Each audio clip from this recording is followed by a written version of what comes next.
Bismillah. Bismillahirrahmanirrahim.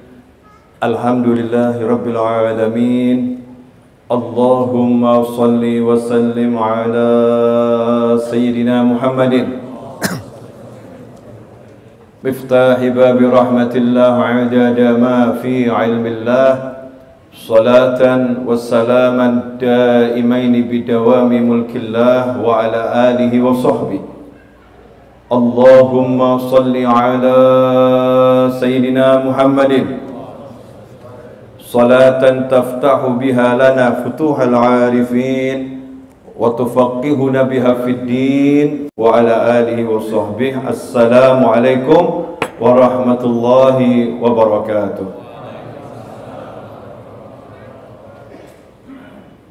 Hadirin yang dimuliakan Allah Ta'ala, sahabatku dimanapun antum berada, alhamdulillah pada malam hari ini Allah Ta'ala pertemukan kita kembali di Masjid Raya Bintaro Jaya dalam keadaan sehat walafiat. Mudah-mudahan yang sakit zahir maupun batin jadi sehat, yang sehat zahir dan batinnya mudah-mudahan selamat sampai akhirat. Amin Allahumma amin. Pada kesempatan malam hari ini, insya Allah saya akan sedikit membahas masalah hati. Sedikit membahas masalah hati. Karena hati itu adalah sumber segala-galanya. Ya, sumber segala-galanya. Dari kitab Idah Asrar Ulumil Muqarrabin yang udah saya terjemahkan dengan judul Rahasia Ilmu Para Wali. Itu ada satu bab judulnya Menjaga Hati. Dikatakan oleh pengarang kitab ini Habib Muhammad bin Abdullah Al-Idrus, beliau menyebutkan, wahai saudaraku, jagalah hati dan nuranimu dari berbagai bisikan buruk dan pikiran tidak baik. Hati seorang salik adalah gudang hartanya dan sandaran dirinya. Setiap kali di hatimu terlintas pikiran-pikiran buruk, segera hapus dan hilangkan. Bisikan yang terbetik dalam hati sangat beragam. Jika tidak segera dihapus, bisikan itu akan melekat kuat dan melahirkan hal-hal yang membahayakan seperti amarah dan syahwat. Sampai akhir ucapannya. Karena ini lumayan. 2 halaman tuh kalau dibahas bisa 1 tahun tidak selesai. Ya, 2 halaman itu kalau dibahas bisa 1 tahun enggak selesai. Saya baca untuk tabarukan, ambil barokah. Singkat begini. Kita punya di tubuh ini alat yang kita gunakan untuk melihat, namanya apa ini? Kornea. Betul ya? Jadi yang digunakan untuk melihat itu kornea. Kalau korneanya rusak, penglihatannya rusak. Benar begitu. Saya bukan dokter, jadi saya harus konfirmasi kepada para dokter sekalian. Ini kalau korneanya terhalang, kita walaupun nggak rusak, korneanya terhalang bisa melihat nggak? Nggak bisa. Kalau halangannya itu begini ya selesai masalah, nggak bisa lihat. Kalau halangannya itu kaca, ya kaca, dan kacanya buram, kacanya nggak bening, maka penglihatan kita pun jadi buram, tidak bening. Bahkan penghalang ini di depan kornea mata bisa menyebabkan kita salah pandang. Bisa menyebabkan kita salah pandang. Dikira wanita, ternyata seorang pria. Dikira pria, ternyata seorang wanita. Dikira gajah, ternyata cuma batang sebuah pohon. Ini karena pandangannya terhalang sesuatu. Maka sebagaimana kita menjaga kornea mata kita agar tidak terkena sesuatu, agar tidak rusak, agar tidak terhalang ketika memandang, maka seharusnya kita menjaga hati kita seperti itu. Menjaga hati kita seperti itu. Karena sumber segala-galanya adalah hati. Jadi kalau hatinya ini terhalang, maka nanti cara pandangnya pun akan terhalang. Orang bicara A, kita bisa tafsirkan jadi Z. nggak jadi A lagi. A bisa berubah jadi Z. Orang bertanya, kita bisa mengira orang lagi marah. Orang nasehatin, kita kira lagi menjelek-jelekan. Bisa salah semuanya karena hati yang kita gunakan untuk melihat, hati yang kita gunakan untuk merasa, hati yang kita gunakan untuk mencerna, hati yang kita gunakan untuk berpikir dalam kondisi satu, cacat hatinya. Cacat hatinya. Kedua, nggak cacat tapi hatinya kotor. Yang ketiga, hatinya terhalang sesuatu. Inilah yang sering terjadi dalam kehidupan sehari-hari tanpa kita sadari. Karena itulah dalam sebuah hadis yang diriwayatkan oleh Imam Tirmidzi, Baginda Muhammad sallallahu alaihi wasallam mengajarkan sebuah doa kepada Khalifah Umar bin Khattab radhiyallahu taala anhu agar beliau membaca doa berikut. Allahumma ja'al sarirati khairan min alaniyati waj'al alaniyati salihah. Allahumma inni as'aluka min salihi ma tu'ti nas minal mal wal ahli wal walad ghairil dhal wala mudhil. Ya Allah, tolong jadikan batinku lebih baik daripada lahirku, dan jadikanlah lahiriahku ini baik. Jadikanlah lahiriahku baik. Dan aku mohon kepadamu ya Rabb, segala kebaikan, baik itu harta, keluarga maupun anak keturunan yang Engkau berikan kepada masyarakat, bukan harta, keluarga, anak keturunan yang sesat dan menyesatkan. Ini doa yang diajarkan Nabi kepada Sayyidina Umar bin Khattab radhiyallahu ta'ala anhu. Kita nggak akan bahas yang akhirnya, tapi depannya, Allahumma ja'al sarirati khairan min alaniyati. Ya Allah, tolong jadikan hatiku lebih baik daripada jasmaniku. Nah, masalahnya dalam kehidupan ini, jujur saja ya, kita ini suka cek hati atau cek wajah? Cek hati atau cek wajah? Cek wajah. Cek hati atau cek perut? Masya Allah, sekarang musim cek perut, diameternya berapa ini ya? Diukur ya. Wah, ini perlu apa namanya, set up, ini perlu lari ya, perlu push up ya, dan lain sebagainya, biar perutnya nggak gemuk ya, biar perutnya nggak buncit, biar perutnya dilihat indah, biar fisiknya dilihat indah. Itu yang saat ini kita lakukan dalam kehidupan sehari-hari, sehingga kita mengontrol makan kita ini ditimbang sekian, ini diukur sekian, jangan makan ini, jangan makan itu, jangan makan itu, makan ini saja, ini jangan banyak-banyak. Semua gara-gara apa? Agar penampilan kita lihat enak, dilihat orang lain juga enak. Kita rasa enak dan orang lain melihat kita pun jadinya enak. Itu sesuatu yang oke, baik, nggak jadi masalah. Tapi masalahnya sehebat apapun fisik kita, kalau hati kita rusak, maka sia-sia. Saya sering ngasih contoh begini, gak usah ngurus orang lain, tapi coba kita ingat diri kita sendiri ya. Pernah enggak kita ini dalam keadaan sehat, segar, ya, duit banyak, kurang apa lagi itu? Sehat, segar, duit banyak. Ini seorang misal ya, seorang suami.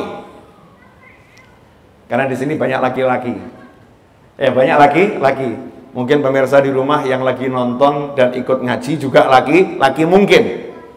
Sehat, segar, duitnya banyak. Dalam perjalanan pulang terlambat. Terlambat, bawa duit banyak, badannya sehat, segar, senang. Tiba-tiba ditelepon istri. Jam segini kok belum nyampe rumah, kenapa? Dijawab, macet. Enggak, saya lihat dari Google rutemu enggak macet kok, biru. Saya mau nanya, jadi segar atau mulai berkurang segarnya? Jadi semangat atau agak loyo? Ini para suami yang ditanya kok nggak berani jawab, kenapa ini? Semangat atau agak loyo? Jujur saja. Ada perubahan yang tiba-tiba ya, tiba-tiba suasana nggak enak itu membuat kita bad mood, kalau kata orang ya. suasana hati nggak enak. Baru suasana hati nggak enak, langsung tubuh kita yang segar itu jadi nggak segar lagi. Uang yang banyak itu jadi nggak berarti lagi. Rasa senang yang ada, semangat yang ada, tiba-tiba sirna. Yang ada lemes, lunglai. Aneh ya. Emang ada yang salah dengan protein kita? Enggak. Gizi kita? Enggak. Ekonomi kita? Contoh tadi duitnya banyak? Enggak. Ketampanannya? Oh, pria tampan kok. Enggak. Lantas apa? Hatinya dikit saja dengar berita yang enggak enak, kalimat yang enggak enak, langsung goyah. Sehingga fisiknya enggak mampu lagi menampung resahnya hati. Hatinya resah, fisiknya ikut resah. Nah, bagaimana caranya agar kalau ada begitu enggak ngaruh gitu loh ke hati?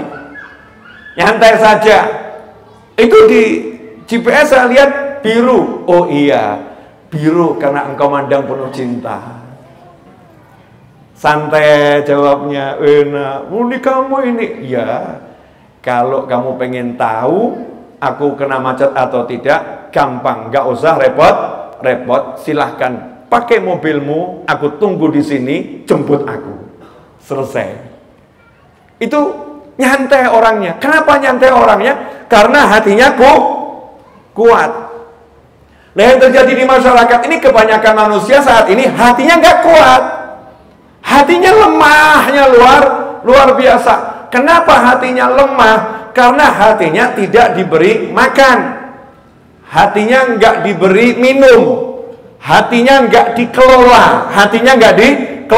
sibuk mengelola wajah, sibuk mengelola perut, sibuk mengelola body fisik, bahkan bukan dirinya, sibuk mengelola motornya, sibuk mengelola mobilnya, sibuk mengelola ruang tamunya, sibuk mengelola kamarnya, tapi hatinya tidak dikelola. Ini kebanyakan yang dilakukan kita di akhir zaman ini. Sehingga hasilnya apa? Sedikit saja yang gak enak, hancur kita, remuk. Kalau kata almarhum Didi Kempot, ambiar,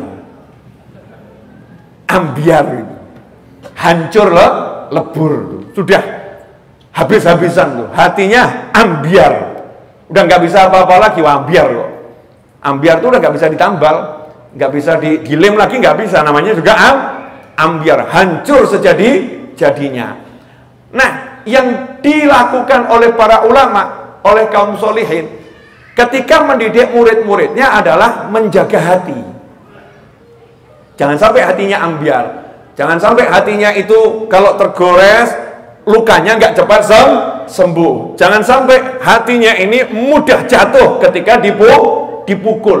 Caranya bagaimana? Yang nomor satu seperti yang diajarkan Nabi kepada Sayyidina Umar bin Khattab radhiyallahu ta'ala anhu, minta sama Allah Ta'ala. Minta sama Allah. Kita ini sekarang punya kebiasaan meninggalkan Allah. Allah tuh nanti saja, kalau darurat baru ngomong sama Allah, kalau kepepet baru ngomong sama Allah. Seakan-akan kita bisa berjalan sendiri. Padahal sederhana, ngomong saja sama Allah. Itulah yang diajarkan oleh Nabi Muhammad SAW kepada para sahabatnya. Sekelas Khalifah Umar bin Khattab radhiyallahu ta'ala anhu, yang kalau lewat satu jalan, setan ngungsi cari jalan yang lain. Artinya hatinya luar biasa, hatinya super bercahaya, manusianya kuatnya luar biasa. Itu pun diajarkan oleh Nabi untuk baca doa, Allahumma ij'al sarirati khairan min alaniyati waj'al alaniyati salihah. Ya Allah, jadikan hatiku lebih baik daripada jasmaniku, dan tolong jadikan jasmaniku ini baik, taat sama Allah Subhanahu wa ta'ala. Sementara kita ini yang hatinya amburadul, lahirnya juga nggak jelas, nggak minta sama Allah agar hatinya dijadikan baik. Ini kesalahan fatal, dan itu bukti kalau kita tidak mengelola hati kita dengan sungguh-sungguh. Sampai di sini jelas? Ini belum loh ya, baru mukadimah. 15 menit nih ya, 15 menit ini mukadimah biar paham apa yang mau saya sampaikan pada waktu antara maghrib dan isya kali ini, yaitu mengelola hati. Ini yang duduk sama saya ini, saya duduk sama antum, antum duduk sama saya. Pangkatnya di sisi Allah beda-beda. Kalau insya Allah semua diampuni, insya Allah. Yakin itu kan orang hadir majelis pulang pasti maghfur ya. Ankumu maghfuran lakum.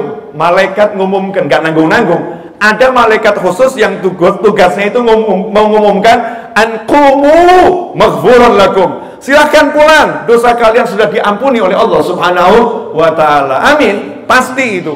Tapi jadi masalahnya dosanya diampuni, tapi suntuknya kok tetap masih mudah hinggap ya. Dosanya diampuni, tapi kok mudah lemes ya, mudah lemes ya. Dosanya diampuni, tapi kok mudah jatuh ya. Ada apa ini? Karena antara dosa diampuni dan kekuatan hati setiap manusia itu beda. Makanya ada orang yang duduknya sama, tapi pangkatnya beda. Yang satu pangkatnya naik 1000 derajat, yang satu pangkatnya cuma naik 2 derajat, yang satu pangkatnya naik 20.000 derajat. Beda-beda. Dari mana? Hatinya. Sebagaimana disampaikan oleh Nabi Muhammad SAW, Rasul menyatakan, "Ma sabaqakum Abu Bakrin bi katsiri shaumin wala salatin, walakin bi syai'in waqara fi sadrih." Kata Nabi Muhammad SAW, Abu Bakar As-Siddiq radhiyallahu anhu tidak mengungguli kalian karena banyak puasanya, banyak sholatnya, akan tetapi karena sesuatu yang tersimpan melekat kuat di dalam hatinya. Sesuatu yang melekat kuat di dalam hatinya. Ada loh orang yang di sini sholat, kita nih ya sholat, hatinya ragu sama rezekinya Allah. Ada nggak? Ya kita yakin, kalau suruh ngomong yakin. Rezeki dari Allah, yakin. Begitu baca WA, Anda dipecat.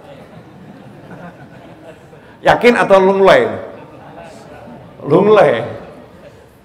Besok gimana ini? Lusa gimana? Wah, aku pengangguran sekarang ini. Lunglai dia. Berarti hatinya ini ragu tanpa disadari. Wah, ada yang sholat, hatinya yakin yang luar biasa. Rezeki itu dari Allah Subhanahu wa ta'ala. Sama-sama sholat, tapi nilainya beda.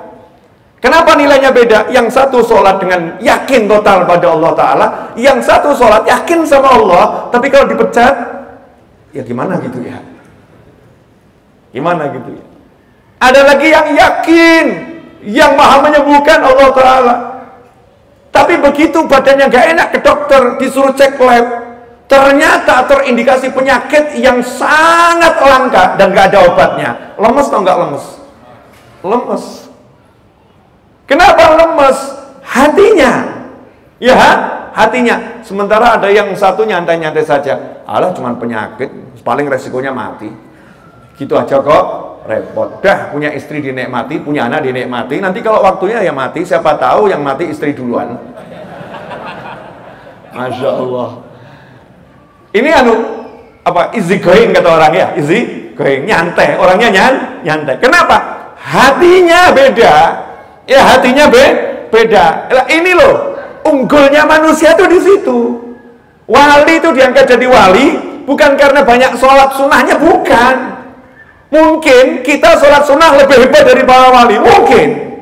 Cuman hati kita lebih busuk dari beliau-beliau. Para wali mungkin sholat sunnahnya cuman witir 3 rakaat, mungkin diangkat jadi wali Allah. Sementara kita yang sholat sunnahnya witir 3 rakaat plus sholat tahajud 100 rakaat. Kok nggak dilantik-lantik jadi wali? Kenapa ya? Oh ternyata hatinya masih punya dendam kepada orang lain. Suruh maafkan saja susahnya luar biasa. Sementara yang diangkat jadi wali tadi udah disakiti, dicaci, dimaki, dihina, dirusak nama baiknya. Orang-orang bingung, dia tenang saja. Kenapa kalian bingung? Namamu rusak. Di mana rusaknya? Di masyarakat. Emang gue pikirin, yang penting kan di Allah gak rusak. Itu dia yang fitnahkan. Oh gak apa-apa, gak jadi masalah. Kenapa? Allah ngerti aku bagaimana kok. Kan yang terfitnah paling aku di hadapan manusia. Di hadapan Allah kan aku baik-baik saja. Gitu aja kok repot. Atas bagaimana sikapmu dengan dia? Mudah-mudahan masuk surga bersama. Enak bener itu. Mudah-mudahan masuk surga bersama. Hatinya ini, hatinya. Makanya kalau kita mau naik pangkat cepat, ya ini dikelola hati. Hati ini dikelola. Lah repotnya sekarang udah sholat sunnah hampir nggak pernah puasa sunnah Allah setahun sekali, ya sedekah itu terpaksa, ya sedekah terpaksa itu pun pilih angka yang paling sedikit, dan kalau uang receh yang paling jelek, Masya Allah hadir majelis karena diajak tetangga nggak enak nggak datang, udah pol-polan begitu, hati kita busuk pula. Masya Allah, hati kita busuk pula. Imam Syafi'i radhiyallahu ta'ala mengatakan, uhibbus salihina walastu minhum. Aku cinta orang soleh, tapi aku belum masuk dalam kelompok mereka. Aku tidak dalam kelompok mereka. La'alli an anala bihumus syafa'ah. Aku berharap mudah-mudahan berkat cinta orang soleh, aku nanti dapat syafaat beliau-beliau. Wa akrahu man tijaratuhul ma'asi. Dan aku benci orang yang perdagangannya maksiat. Orang yang suka maksiat aku benci. Walau kunna sawa'an fil bidha'ah, meskipun aku dengan dia, kami ini perdagangannya sama, aku juga ahli maksiat. Ulama bahas apa maksiatnya Imam Syafi'i, dan bagaimana beliau bisa mengatakan aku bukan orang soleh, padahal beliau kalau Ramadan satu hari itu sholatnya 2 kali khatam Al-Quran, 1 pagi 1 malam, itu yang sholat. Yang di luar sholat lain lagi. Padahal ilmunya diikuti oleh umat manusia di seluruh penjuru dunia. Bagaimana mempelajari Al-Quran dan Sunnah sehingga merumuskan hukum-hukum Allah jadi ilmu fikih. Sampai sekarang kita pun pakai mazhabnya Imam Syafi'i. Tapi beliau kok bisa punya hati yang seperti itu ya? Hatinya nggak ada sombong, hatinya nggak ada perasaan lebih hebat dari orang lain, hatinya nggak ada menghina orang. Aku cuma nggak suka maksiat. Kalau orangnya nggak pernah aku benci, sama aku dengan dia, sama-sama ahli maksiat. Maksiatnya di mana? Hatinya nggak ada benci sama orang, hatinya nggak ada musuh sama orang. Pernah Imam Syafi'i radhiyallahu ta'ala anhu itu jalan naik dokar ke pasar. Dokar itu bendi ya. Kalau di Jakarta namanya apa? Hah? Delman ya, macam-macam lah ya. Tergantung. Ini di Tangerang apa namanya? Kadang-kadang saya lupa kalau Bintaro itu Tangerang ya. Delman juga sama. Nah ini naik Delman. Tujuannya contoh ya, dari MRBJ menuju BXting. Ya, Bintaro apa BXting betul kan ya? Nah, sudah gitu pokoknya. Kontraknya harganya 10.000 misal ya. Naik Delman ke sana. Di tengah jalan Imam Syafi'i belum sampai BXting, baru sampai belokan itu ya, belokan underpass itu ya. Mau turun ke bawah, ingat kalau tongkat beliau atau dikatakan cambuk beliau jatuh, dan jatuhnya kebetulan di depan Living Plaza. Apa kata Imam Syafi'i? Pak, tunggu di sini. Beliau turun, kemudian beliau jalan kaki ke Living Plaza, ambil cambuknya, kemudian kembali ke Delmannya. Setelah itu, yuk lanjutkan perjalanan. Ditanya sama tukang Delmannya dan sama orang-orang, lu kenapa tadi Delmannya nggak suruh balik? Ngambil. Lah tadi kan kontraknya dari MRBJ sampai BXC, nggak ada kontrak MRBJ sampai underpass kembali ke Living Plaza, kemudian balik lagi ke BXC. Ini berarti saya nggak jujur dalam perdagangan, nanti ditanya sama Allah Subhanahu wa Ta'ala. Dan kalau mau bayar lagi mah nggak ada uangnya sudah nggak ada. Ini hatinya seperti apa itu? Hati yang betul-betul detil, ya betul-betul detil merasa dilihat sama Allah Subhanahu wa Ta'ala. Ini loh yang seharusnya kita miliki. Nah sementara kita sholat pun nggak merasa dilihat Allah. Jelas sholat ya, Allahu Akbar, seharusnya kan nggak mikir yang lain ya. Di depan Allah masih mikir yang lain. Saya mau kasih contoh begini, Bu, biar paham yang saya pakai contoh ibu-ibu ya Bu ya. Boleh ya Bu? Suamimu duduk berdua denganmu. Terus suamimu ngomong kepadamu, menyebut namamu, misal namamu Fulanah yang kucinta. Tapi matanya melirik melihat wanita di sampingmu. Kira-kira gimana Bu? Bu? Kira-kira gimana Bu? Tonjok. Sadis ibu. Colok matanya kita tadi. Culak gitu ya. Dan ini bukan cuma ngelirik wanita di sampingmu ya, bahkan main mata. Main mata. Kasih kode-kode. Enaknya diapakan? Apa? Dirajang. Lebih ekstrim lagi dia. Nah ini kita sama Allah Ta'ala, Allahu Akbar, kita main mata sama yang lain. Jelas-jelas di hadapan Allah, dilihat Allah, Allah ngerti, kita main mata sama yang lain. Hati kita ini model apa ini? Model apa hati kita? Dan kita nyantai saja, enjoy saja. Assalamualaikum warahmatullahi wabarakatuh. Assalamualaikum warahmatullahi wabarakatuh. Yes, sholat selesai. Insyaallah. Ini sebetulnya parah. Makanya para ulama mengatakan kalau kamu mau tahu kondisi hatimu baik atau buruk, nggak usah cari dokter yang repot-repot, nggak usah cari ulama untuk ngecek, nggak usah. Cukup kamu sholat kamu cek. Kalau kamu sholat nggak bisa khusyuk berarti hatimu busuk, selesai. Kalau kamu sholat nggak bisa khusyuk berarti hatimu busuk. Nah berarti semakin baik hati kita semakin khusyuk. Maka prosentase khusyuknya sholat itu ukuran kebaikan hati. Karena itu dikatakan inna sholata tanha 'anil fahsya'i wal munkar. Salat itu mampu mencegah seorang dari perbuatan buruk, fahsya wal munkar, dari zina dan semacamnya, dan perbuatan mungkar. Kalau salatnya benar, hatinya ikut salat, matanya ikut salat, telinganya ikut salat, semua kujur tubuhnya ikut salat. Tapi ternyata sekarang kita ini tubuh aja nggak ikut salat kok. Sholat, Masya Allah, Allahu Akbar. Sholat kita ini kalau dibawa zaman Nabi Muhammad SAW, sahabat bingung. Ini sholat niru siapa ini? Karena nggak ada sahabat sholat badannya bergerak, nggak ada. Mohon maaf dengan segala hormat. Dengan segala hormat, ini lagi mengkritik diri saya sendiri ya. Kalau ada yang ikut tersindir, Alhamdulillah. Kalau ada yang ikut tersindir, Alhamdulillah. Kita ini kalau sholat, coba nanti kamera CCTV-nya MRBJ ya, sesekali waktu dipertontonkan gitu. Terus sesama jamaah melihat dirinya sendiri. Waktu sholat, siapa yang tubuhnya mampu tidak bergerak? Tapi kalau antum melihat film Shaolin, pernah lihat film Shaolin? Itu kalau lagi berdiri bergerak enggak? Angkat kaki satu aja nggak bergerak. Ketika bersila nggak bergerak. Sementara Rasul mengatakan orang yang sholat megang-megang jenggotnya itu belum sholat. Sahabat Nabi kalau sholat itu lebih hebat dari yang kamu lihat di film-film itu. Kalau sholat tubuhnya tidak bergerak sama sekali, khusyuk tubuhnya nggak bergerak, mampu mengontrol sekujur tubuhnya. Kenapa? Hatinya jadi imam, hatinya itu hadir, hatinya itu jadi pemimpin, hatinya bisa menguasai dirinya sehingga betul-betul bisa diam. Nah kenapa kita banyak gerak dan lain sebagainya, mulut gerak, ini gerak, semua gerak? Karena hati kita belum bisa diam di hadapan Allah Subhanahu wa ta'ala. Alhamdulillah 28 menit 20 detik. Dikit lagi ya, ini baru mukadimah. Belum ke inti ceramah. Ya belum ke inti ceramah. Ini kalau dalam apa ya, pemaparan teori. Tapi baru satu alinea baris pertama.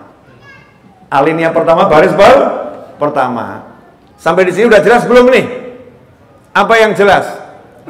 Nggak jelas, Bib. Saya pokoknya tadi katanya saya yang dengar cuma satu, Bib. Gimana? Suruh mengelola hati. Kalau hatinya baik, tubuhnya baik. Nah sekarang saya mau ajarin caranya ngelola hati. Bu, yang buat hatimu nggak enak apa? Buang saja. Jadi kalau hatimu nggak enak karena suami, maka suaminya ngawur. Bukan begitu maksudnya. Maka ikut pengajian dari awal sampai akhir. Kata Habib Novel, yang buat nggak enak di hati buang saja. Jadi kalau suamimu nggak enak, maka suamimu buang. Kacau itu. Naudzubillah min dzalik. Jadi semua yang buat hati kita nggak enak itu adalah semua yang dimasukkan ke dalam hati. Semua yang dimasukkan ke dalam hati. Makhluk nih, ciptaan Allah dimasukkan ke dalam hati, pasti akan membuat gak enak. Contoh, nih, gelas ada airnya. Gelas ada airnya. Kalau saya masukkan ke dalam hati saya pengen minum air ini. Air ini saya dambakan. Saya masukkan ke dalam hati. Belum sempat saya minum, kesenggol, jatuh. Hati saya bagaimana? Ada. Betul. Ini contoh sederhana. Handphone. Kalau handphone ini saya masukkan ke dalam hati, Sony Xperia 4 atau berapa ini ya? Yang paling baru tuh ya. Lumayan sih, cuma 26 juta. Iya, sombong dikit gak apa-apa gitu ya. Maksudnya bukan sombong nggak boleh ya. Tahadutan binikmah. Kalau buat cari ilmu, buat ngajar ya cari yang terbaik. Jangan buat selfie. Hai guys. Bukan. Tidak akan ketemu insya Allah yang begitu. Tapi buat majelis ilmu, cari yang terbaik. Ini kalau saya masukkan di hati saya, kok panitia kesini kesenggol, tak pecah. Itu wajahnya saya hafalkan terus. Itu yang jatuhin handphone saya. Itu orangnya itu gitu ya. Dihafalin bener itu. Betul. Walaupun handphonenya nggak kenapa-kenapa, wajahnya panitia nggak hilang itu. Karena dimasukkan ke dalam hati. Dimasukkan ke dalam hati. Apapun yang dimasukkan ke dalam hati, nggak akan pernah membuat hati nyaman dan enak. Nggak akan pernah. Suami yang bilang sama kamu cinta pol sama kamu. Istri yang bilang sama kamu, Mas, seumur hidup aku tak akan mencari orang lain, hanya engkau milikku sampai ke jannah. Masya Allah. Begitu Anda sakit, ya sakitnya sehari masih dirawat, 2 hari dirawat, sebulan setan mulai datang. Nggak usah diharapkan tuh suamimu. Udah menunggu ajalnya. Sembari menunggu ajalnya, siapkan gantinya. Masya Allah. Setan datang. Begitu suami yang sakit ini lihat di samping istrinya ada pria menemani, kira-kira bagaimana hatinya? Sudah badannya hancur, hatinya hancur. Semua. Dan saya nggak perlu ceramah bab ini, cek pengalaman masing-masing. Cek pengalaman masing-masing. Cek saja. Apapun itu. Mau kerudung, Bu, yang paling remeh-temeh kerudung. Kalau saya selendang nih, paling remeh-temeh selendang. Benda yang paling kecil dimasukkan ke dalam hati, langsung sama Allah Ta'ala akan dirusak benda itu untuk memberitahu kita, kalau kamu pilih yang lain, aku akan hancurkan hidupmu dengan yang lain itu. La ilaha illallah Muhammadur Rasulullah SAW. Karena Allah maha mencemburui hambanya. Gak boleh ada selain Allah di hati hamba-hambanya. Makanya sekarang ini masalah yang ada ini sebenarnya selesainya masalah gampang kok. Ya, buang saja itu, pilih Allahmu, selesai. Jangan dimasukkan ke hati gitu ya, pilih Allahmu. Suami mau senangkan istri, senangkan saja karena Allah itu. Jangan karena kata-kata dan kalimat-kalimat dan kata-kata sampaikan, tapi itu karena Allah, sehingga ketika responnya itu tidak seperti yang diharapkan. I love you, aku tresno marang awakmu, aku cinta kamu, dengan sekian banyak bahasa lewat Google Translate. Zaman sekarang kali ya. Sampaikan. Ternyata responnya cuman segitu kamu bisanya. Cuman gitu. Kalau gitu mantanku udah lebih hebat dari kamu. Masya Allah, suaminya dibegitukan. Hancur atau enggak hancur? Enggak. Mau suaminya udah hatinya ke Allah. Enggak apa-apa, Dik. Kalau kamu belum bisa menerima cintaku, enggak masalah. Yang penting Allah menerima cintaku untukmu. Masya Allah. Tenang dia. Karena dia semua ke Allah. Allah. Ya, dia Allah, terus ke Allah. Nah, sementara kita enggak, semua ditumpuk, dimasukkan ke dalam hati, semuanya. Allahnya ditaruh di luar.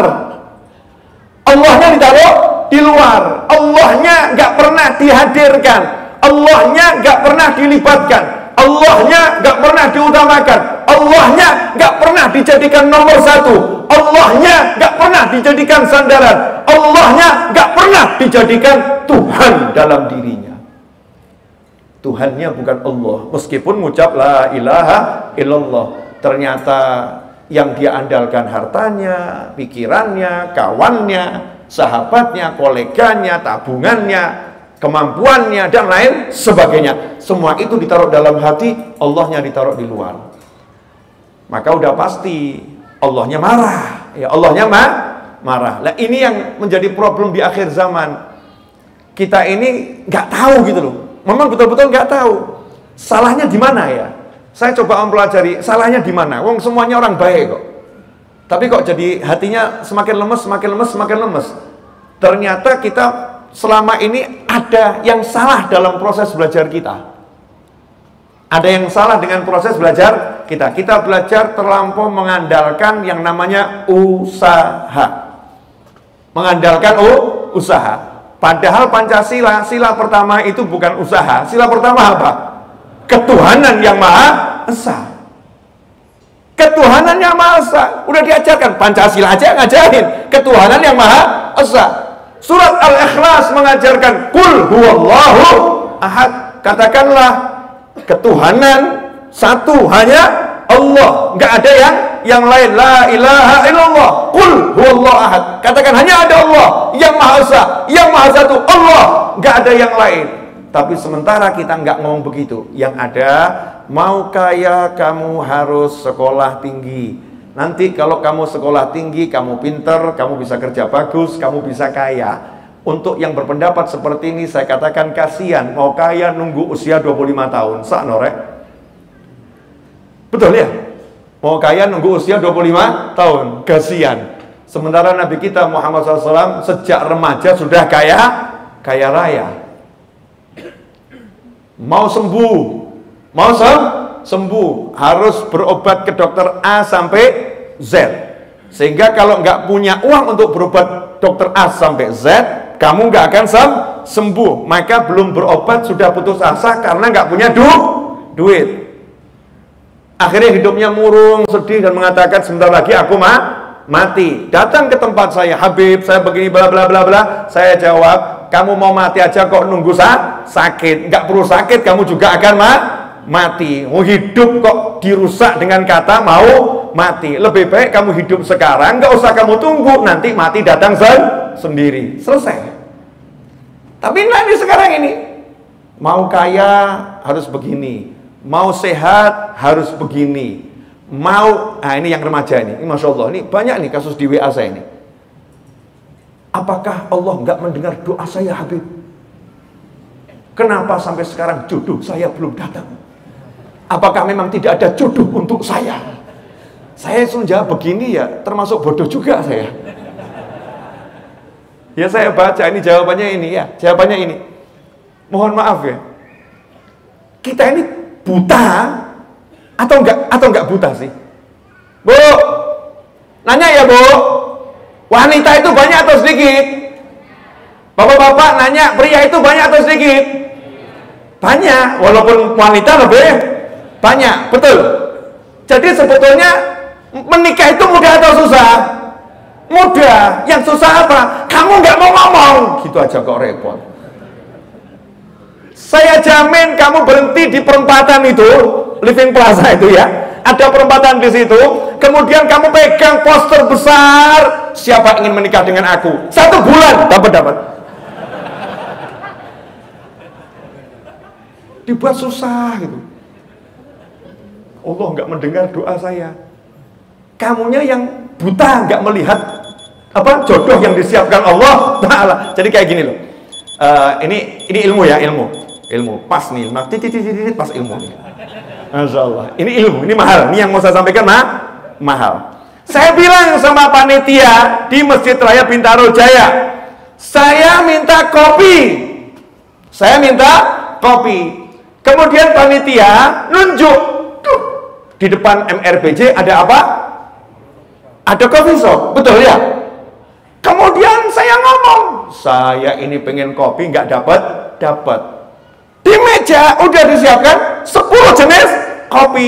Terus saya ngomong, saya ini pengen kopi nggak dapat. Panitianya tuli apa gimana sih ya? Kok nggak lihat keinginan saya? Ini saya nggak nyindir panitia loh ya.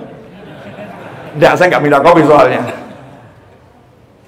Kata jamaah yang hadir, Bib, kopinya banyak.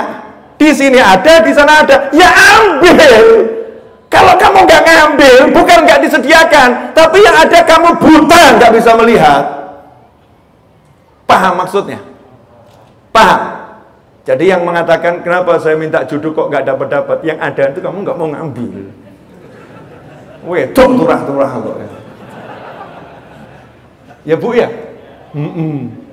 Ya semua minta sama Allah Ta'ala, tapi ya obah gitu loh ya. Bergeraklah, ambil. Yai Ustadz Habib, cari kerjaan kok susah ya. Saya bingung orang bilang cari kerjaan kok susah. Saya naik mobil dari Bintaro ini menuju Serpong, lewat lorong-lorong, Masya Allah. Itu setiap rumah buka toko itu.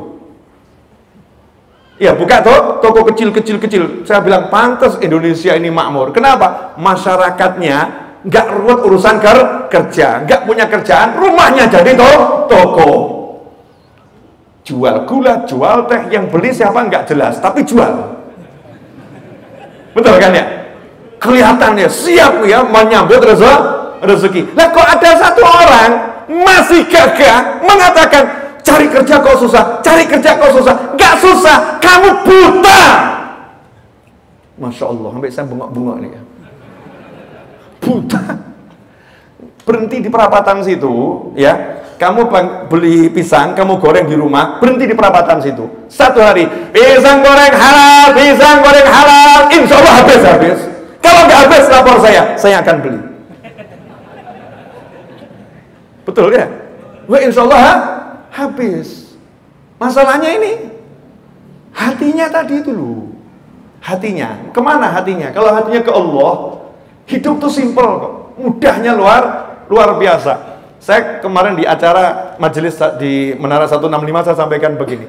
Nabi Ibrahim itu ngajarin doa yang menurut orang yang menggunakan akalnya zaman sekarang, doanya Nabi Ibrahim saat itu irasional, nggak masuk akal. Kenapa? Istri dan anaknya ditaruh di padang Sahara atas perintah Allah Ta'ala, di mana di padang Sahara nggak ada kehidupan di sana, nggak ada apa-apa, bekalnya cuma air sedikit, korma beberapa butir, yang artinya berapa hari lagi airnya habis, kormanya habis, dan kemungkinan besar akan mati. Kemungkinan besar. Nabi Ibrahim doanya aneh. Ya Allah, aku letakkan anak keturunanku di situ ya Allah, agar nanti di situ muncul anak keturunanku yang banyak, mereka jadi orang-orang yang mendirikan sholat. Kalau kita di samping Nabi Ibrahim, ya kita ya akan protes tuh. Nabi Ibrahim doanya kok nggak masuk akal ya. Kenapa? Ini aja hidup belum tentu kok, terus punya anak pinak nih dari mana? Betul ya? Setelah itu apa? Ya Allah, tolong kirimkan makanan. Ini nggak ada makanan untuk mereka. Kirimkan makanan untuk mereka. Maka kita akan ngomong, Nabi Ibrahim mohon maaf, yang mau ngirim siapa? Lalu nggak ada yang tahu, anak istrimu di sini nggak ada yang tahu. Dan kalau ada yang tahu, belok aja nggak mau. Siapa yang mau ngirim? Kemudian ditambah lagi, tolong kirimkan orang-orang ke sini, berduyun-duyun datang ke sini dan jatuh cinta kepada anak keturunanku. Tahwi ilaihim, jatuh cinta pada anak keturunanku. Kita kan ngomong, siapa yang mau ke sini? Batu nggak ada air, padang Sahara, tempat gak jelas, siapa yang mau? Gak masuk akal. Sebentar lagi mati. Tolong please, kalau doa yang masuk akal, doakan husnul khotimah lebih pantas. Mungkin kalau kita pakai akal kan begitu ya, pakai akal begitu. Akal yang gak ada iman, akal yang gak kenal Allah, akal yang dididik bukan dengan la ilaha illallah, akal yang dididik dengan sebab akibat, tapi la ilaha illallahnya dihilangkan. Tapi akalnya orang yang beriman lain. Simple. Aku punya Tuhan. Ini mahal nih. Kalau antum paham ini, hidup enak. Aku punya Tuhan. Tuhanku yang punya semuanya. Betul? Saya kasih contoh begini. Saya punya kenalan. Kenalan saya yang punya misalnya ya, punya rumah sakit di seluruh Jakarta. Kenalan saya yang punya semua mall di seluruh Jakarta. Kenalan saya yang punya semua jalan tol di seluruh Jakarta. Kenalan saya yang punya semua pom bensin di seluruh Jakarta. Kenalan saya yang punya semua mat-mat di seluruh Jakarta. Kebetulan saya kehabisan bensin dan saya nggak punya duit. Enaknya gimana? Ya tinggal ngomong aja tuh ya sama kenalan saya. Bensinku habis, posisi di sini. Tolong bantu aku. Selesai. Kira-kira terisi nggak itu? Cukup kamu duduk di situ biar aku yang bereskan. Bener kan ya? Itu baru kenalan biasa. Nah kalau kenalanmu Allah Subhanahu wa ta'ala yang punya jagat raya, kok kamu masih bingung? Tuh kan aneh. Oh, ini kok bingung semua kenapa ini? Yang punya jagat raya siapa? Yang punya semuanya siapa? Siapa yang punya semuanya? Jadi yang punya orang-orang di jalanan, yang punya hati mereka siapa? Yang bisa bolak-balikkan hati mereka siapa? Semuanya milik siapa? Jadi kalau kamu nggak punya, harusnya ngomong apa? Allahumma. Itu yang dilakukan Nabi Ibrahim alaihissalam. Simple, bukan nggak masuk akal. Justru itu yang paling masuk akal. Kasusnya apa? Anak istriku nggak ada makanan. Ya betul toh. Ya Allah, tolong kirim makanan. Benar atau salah? Masuk akal atau nggak masuk akal? Itu yang paling masuk akal, karena Allah Maha Bisa, Allah Maha Kuasa, Allah Maha Mampu, Allah Maha segala-galanya. Itu yang paling masuk akal. Kenapa justru kita sekarang mengatakan gak mungkin? Dari mana datangnya? Bagaimana bisa? Itulah saat engkau menghilangkan Tuhanmu dalam hatimu. Ngeri. Ngeri atau enggak ngeri? Semangat dong.